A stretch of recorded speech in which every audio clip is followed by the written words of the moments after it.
आजची मॉर्निंग झालेली आहे या दोघांपासून.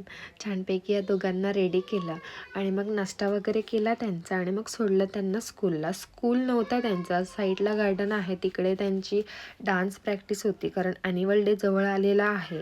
आणि मग घरी आल्यानंतर आपली नेहमीचीच कामं असतात. मग भांडी वगैरे लावून घेतली, कारण मी एक दिवस घरी नव्हते, आईकडे गेलेली. काल रात्री आले मी, त्यामुळे सगळा पसारा तसाच होता. मग छानपैकी भांडी वगैरे जी घासायची आहेत ती एका सेपरेटली टोपामध्ये काढून ठेवली, जेव्हा काकी येतील तेव्हा घासतील. आणि मग आधी ओटा क्लीन करून घेतला, कारण ओटा क्लीन नसेल तर डोकंच चालत नाही. मग छानपैकी ओटा वगैरे क्लीन केला, गॅस वगैरे छानपैकी घासून घेतला.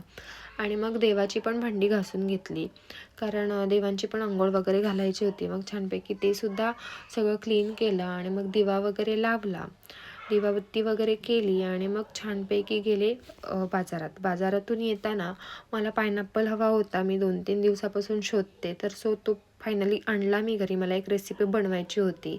ह्या पोरांना काय राहतच नाही, मग त्यांना नॉर्मल तसेच पीस कट करून खायला दिले. येत्या वेळेस कोलंबीसुद्धा आणली होती, मग आईंनी मला साफ करून दिली. एकीकडे मी लसूण साफ करत होते आणि एकीकडे हे जेवण शिजत ठेवलं होतं. छानपैकी जेवण म्हणजे आईंनीच केलं. कोलंबी पण आईंनीच साफ करून दिली आणि हे भात पण आईंनीच केलं, तर खूप छान झालं होतं. साधं सिंपल असं कोलंबी भात केलं होतं. आणि त्याच्यानंतर मग मला रेसिपी बनवायची होती, मग ती रेसिपी बनवते मी.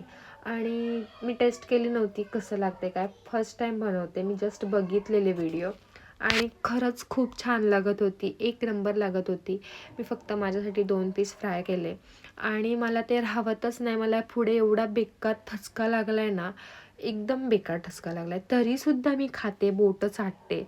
पण एक नंबर झाला होता. कसा वाटला आजचा व्लॉग नक्की कमेंट बॉक्समध्ये सांगा. थँक्यू. Bye bye.